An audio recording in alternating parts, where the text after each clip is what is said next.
Welcome to the video. Today we're going to be putting a short shifter on the Evo 3. I've had it for a little while now and I've been just kind of putting it off, but I got some time, so let's go ahead and throw it on and maybe take the car out for a spin and see how it compares to the OEM shifter. Stay tuned. I have not driven the Evo since Caffeine and Octane.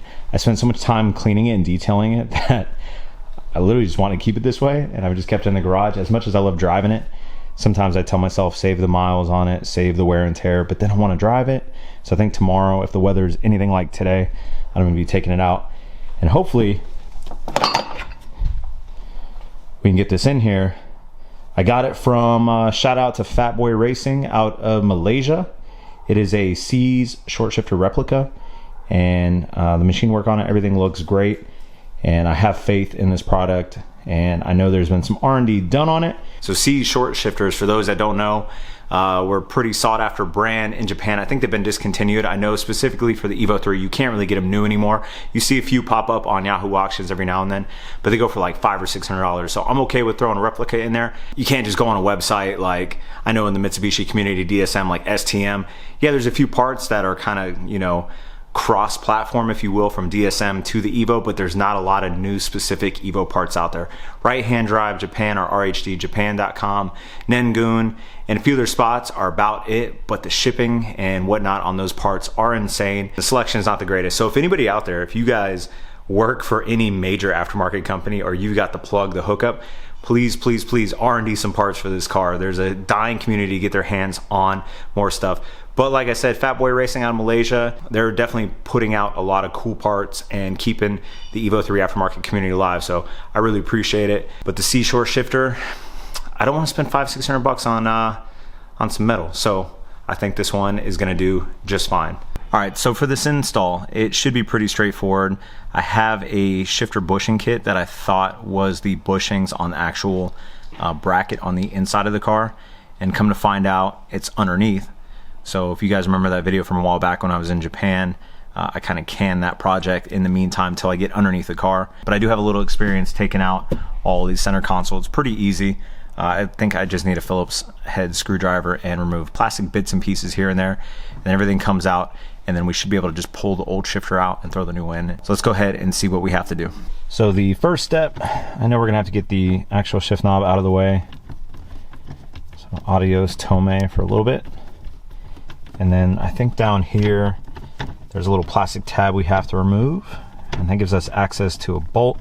And I think I have to remove this little tray here. Kind of figure things out as I go. In the last engine teardown vid I posted, a lot of you guys were like, yo, get the manual, get the manual. Somebody hooked me up.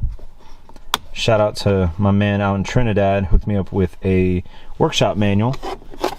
So I have that now, and we should be golden as far as getting everything torn off the engine and put back on. Let me go ahead and grab a flat head so I can get this popped off, and then I'll get the Phillips head. Why is my garage closing right now? The heck? No, no, no, no, no.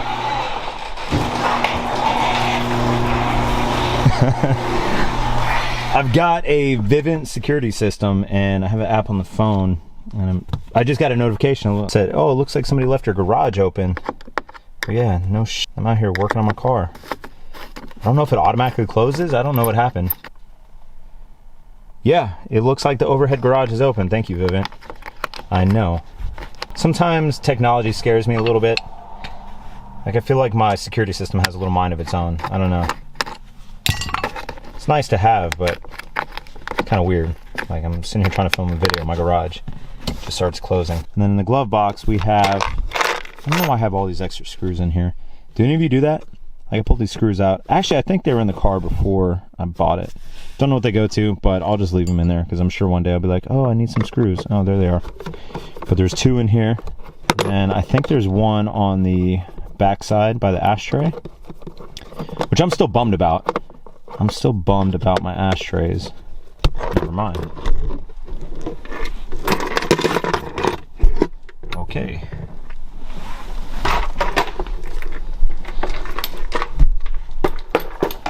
Came out no problem. So the one screw there and then two in here.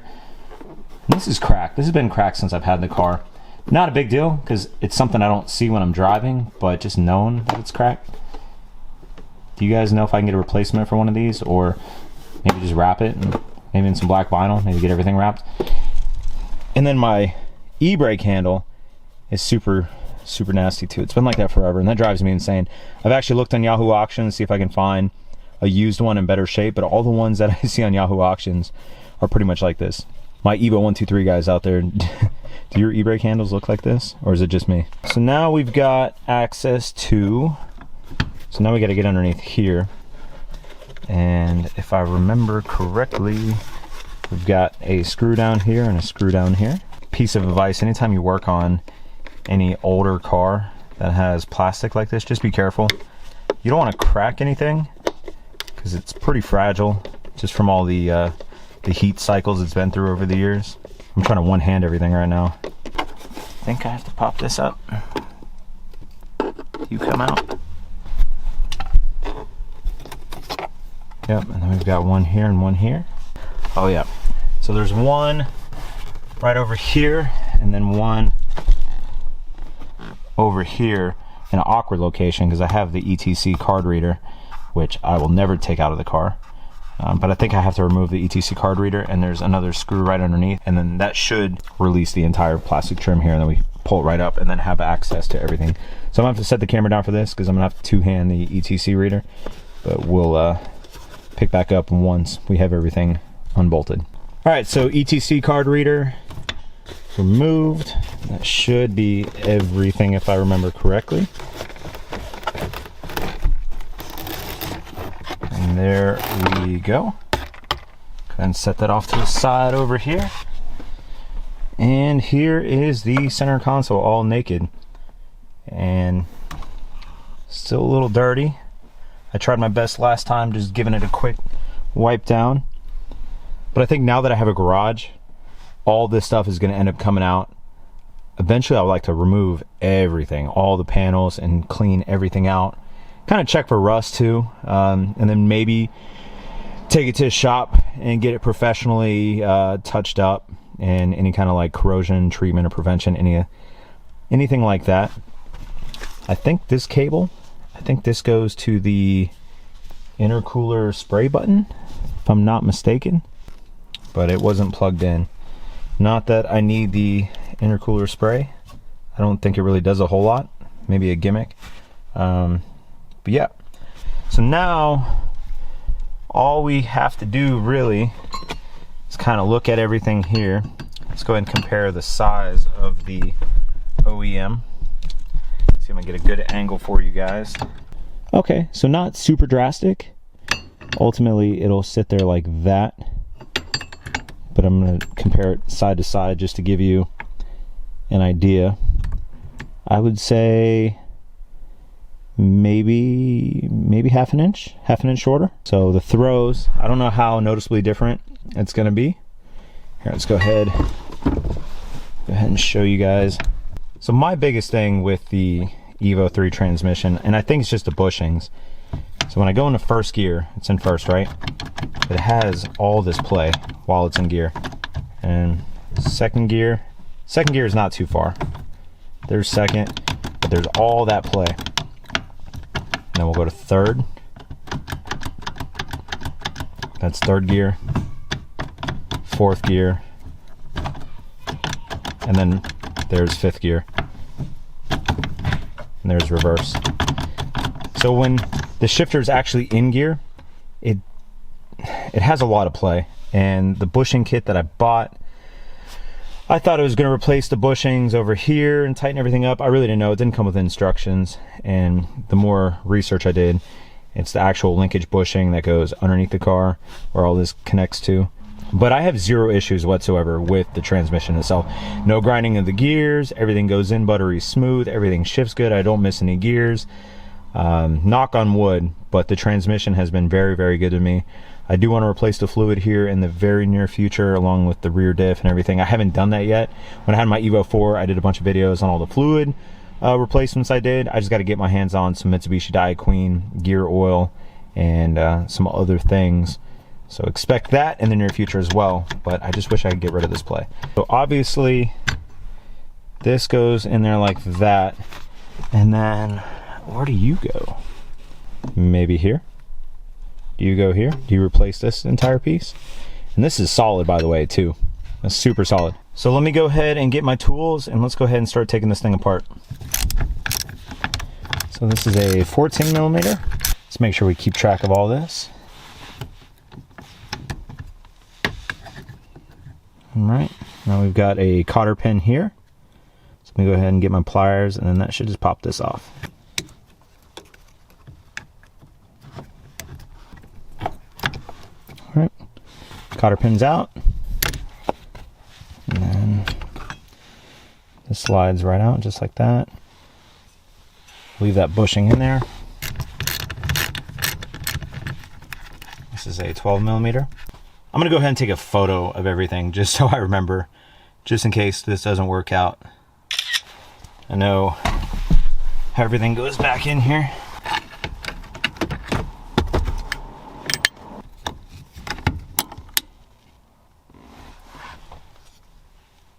So that bracket came out, and this definitely replaces that. So it looks like this bushing down here we reuse. Go and slide that off. And slide that on.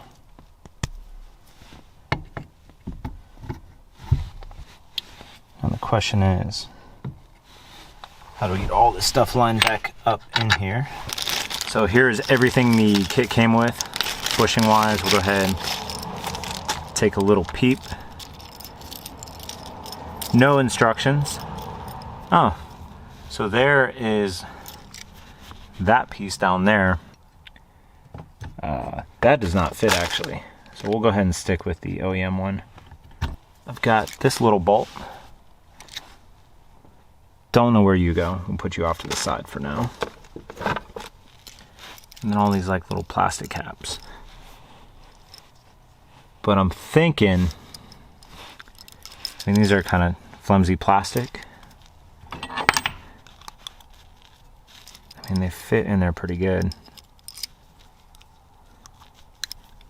Let's see. But if I use the plastic supplied, I can't fit this piece in there. It's just too... Let me try a different plastic. Let's see. We got a few of them in here. So I can put this little plastic piece around that, and then maybe we can slide it in. I don't think that's gonna go. Yeah, it's definitely not gonna work. So maybe we stick with this piece. This guy fits in there perfect. And then we can just slide that in. All right, let's backtrack just a little bit. I looked at the OEM bracket here, and this piece was inside.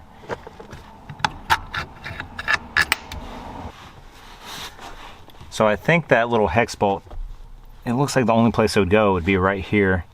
And I'm assuming that's to keep the shifter on the assembly itself. So I've been doing a little bit of brainstorming. I think I have everything figured out. So I got the little spring contraption going on down here, and then this bolt goes in the side here. But you gotta make sure you use this washer that was supplied. If not, the bolt will go right through. I'll go ahead and torque this down. All right. First gear, second gear, third gear, fourth gear, fifth gear, reverse. Oh, that is completely different. I'm not gonna lie to you one bit on that. But hey, it works, right? I think I got everything in here right. This is my first time doing a short shifter install. Let me go ahead and put all the plastic trim back on and see how the shifter looks with everything installed. See if it sits a little bit lower. Because that's one thing on the Evo 3, the shift knob sits so high in this car because the throws are so long. That's one thing I noticed on this car when I first got it. So everything is buttoned back up. I've got the shifter screwed all the way down, and I will say it definitely sits noticeably lower, which I like. It's not obnoxiously low to where it's sitting way down here and it looks like a little stub. I feel like this is how it should have come from the factory. It feels like a new era manual transmission, like perfect height. And check this out. First gear, You hear that?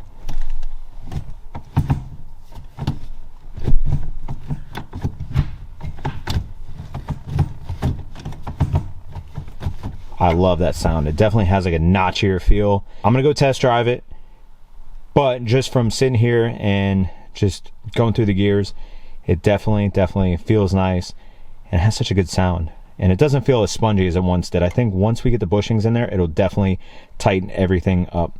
And I did go grab my key, so let's go ahead and see if the intercooler works. Wait for it. Yeah, never gets old. All right, let's see if I can hear anything. Oh! I definitely hear some sort of pump. Woo, let's go check out the front. Is that gonna give me like 40 extra horsepower when I'm driving down the highway? Ooh, it works. Look at that. Look at that. So this right here, yeah. I don't know when the last time this button was pushed, but that's pretty cool. They still work. OEM intercooler sprayer. Nice. Granted, it's cold outside, and I'm sure it's more of a gimmick than anything. Like if I was actually driving really hard, maybe drag racing, and I was getting some heat soak on the intercooler and I needed to cool it off, maybe it might be a factor. But just day-to-day driving, obviously it's not going to do anything. And then yes, I do have my Japanese plate back on. I took the antique plate off for the show. I definitely drove back home with the Japanese plate on like 100 miles. And oops. But I'll go ahead and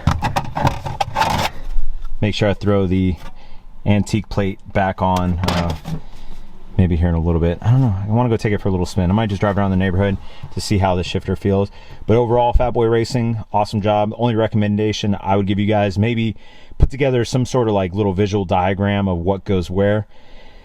Any decent or good mechanic, I'm sure, could figure it out. I'm not saying I'm a good mechanic. I probably put it in completely wrong, but it works. But if there was some sort of diagram or just even like an email you could shoot with a PDF or anything, just like, hey, this goes here, that goes there, that might be a big help. But overall, the quality, really solid. I recommend it to all my Evo 123 guys out there if you're looking for a short shifter solution. Like I said in the beginning of the video, there's not a lot of options out there. So when there is an option, definitely jump on it. And I'm pleased. I'm super pleased. So let me go ahead and fire the car up and then go drive around the street. I don't have any mounts. I'll see if I can mount the camera up somehow. See if I can rig something up so you guys can hear it. So I'm kind of having a one-handed right now.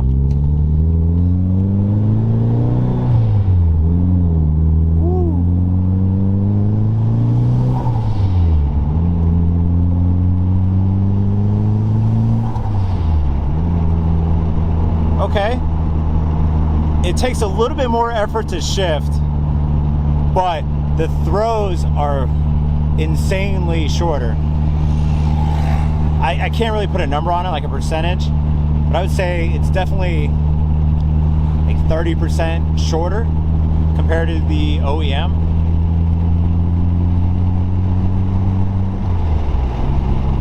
And it goes into all gears. I'm in 5th gear right now.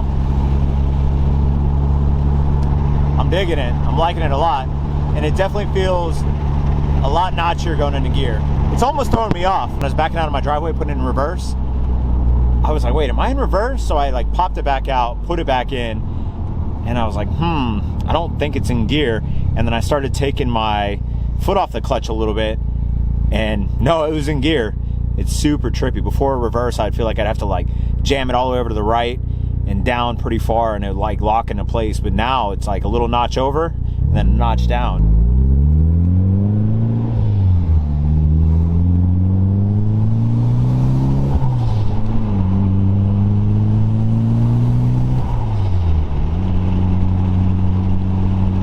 Blow-up valve sounded good. I'm hoping the camera can pick that up.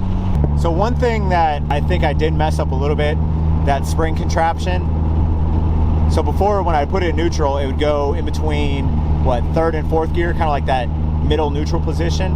And now if I'm in 5th gear and I go to neutral, it'll sit directly below 5th above reverse, or 1st and 2nd, whatever I'm downshifting from. So I can see how that can be kind of an issue if I'm downshifting from like 5th to 4th. I manually have to make sure it goes into 4th. Granted, I don't think I'm going to be able to throw it into reverse, but I just got to be careful when downshifting, and obviously not try to do it too quick or anything like that. But I just have to know, like, okay, I'm going from 3rd to 2nd, down from 3rd, and I got to go over to 2nd, if that makes sense. So we get one last little blow off action for you guys.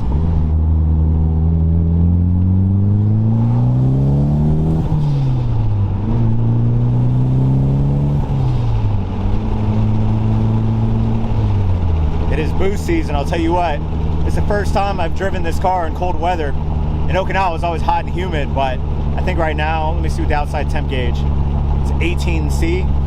I think this morning it was like -1. It's definitely time to drive the car and enjoy the cold weather. All right, guys, that's gonna do it for today's video. As always, thanks for watching. Hit that like button, hit that subscribe button, stay tuned for more content. I actually got some more goodies in the mail the other day. Check this out. I got some Volvo S40 rotors. These are direct fit for the Evo 3. Big shout out to the Evo 123 Owners Club and the community out there for recommending these. So maybe this weekend I'll get around to this, and I'm actually looking to do all of the brakes, because if we're gonna do more power, obviously we gotta have more stopping power. Until then, I will catch you all on the next one. Later.